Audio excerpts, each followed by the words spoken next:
Allez, on va parler un petit peu des générations et des pseudo-nouvelles techniques. Puis je vais retourner la caméra vers Dadou parce que je crois qu'il est plus intéressant à voir que ma bobine. Un bébé, c'est vrai.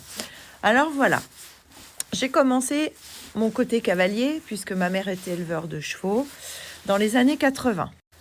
À mon époque, on montait pas à cheval directement comme ça se fait aujourd'hui. Alors, je vous explique tout ça pour vous dire que le bien-être animal, c'est pas une découverte.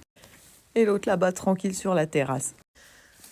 La méthode qu'on m'a transmise, c'est comme ça que j'ai appris, c'est que tant que tu respectes pas le cheval et que tu ne sais pas t'en occuper déjà à terre, tu montes pas à cheval. Ouais, ça, c'était la base. Le prérequis, quoi. Donc avant même de monter sur le dos d'un cheval, tu passais des heures sur un tonneau à travailler ton assiette, tu travaillais pendant des heures avec tes doigts et tes petits ressorts de doigts sur des tiroirs. Oui, oui, j'ai bien dit des tiroirs pour travailler le fait que tu joues avec tes doigts, etc. Les premières leçons d'équitation, tu mettais pas de mort, rien du tout. Le cheval était en longe, il dépassait pas 20 minutes parce qu'au bout de 20 minutes, il en avait marre. Donc, en fait, je servais essentiellement à chauffer les chevaux de ma mère à la longe. Et puis, ma mère ensuite mettait le filet au cheval et elle faisait sa séance de dressage avec.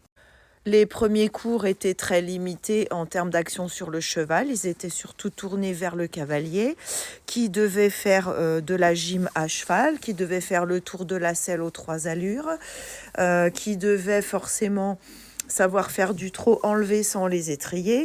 Et puis, il y avait toute la partie hippologie, savoir noter toutes les parties du cheval, connaître les différents aplombs, connaître toutes les parties du matériel.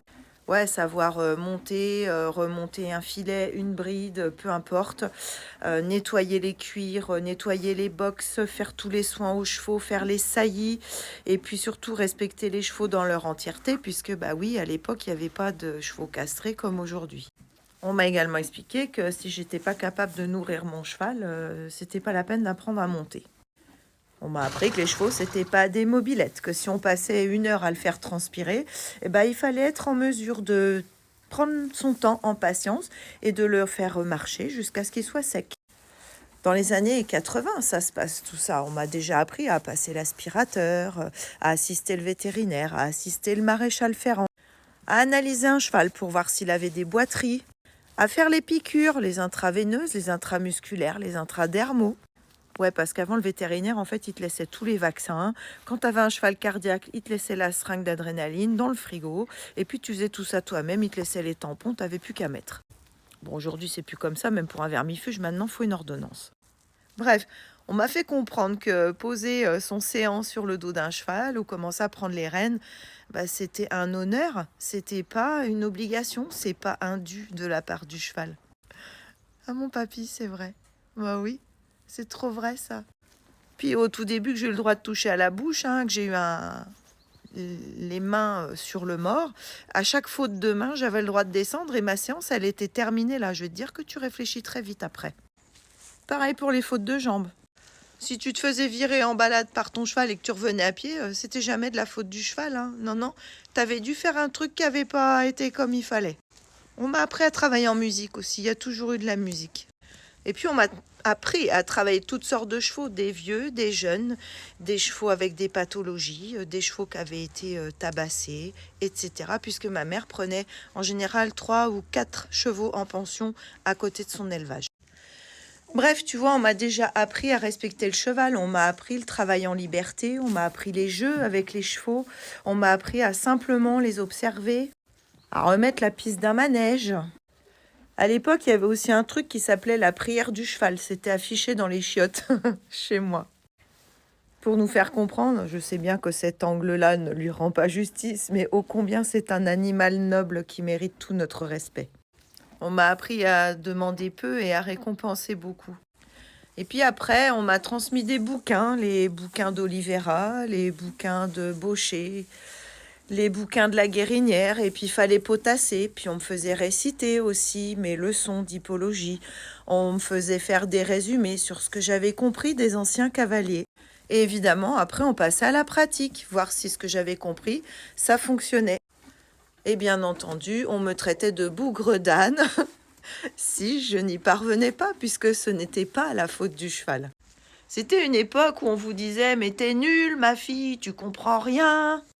Oui, je sais pas si je vous l'ai dit, mais ma mère avait appris à monter à cheval avec un ancien capitaine de cavalerie.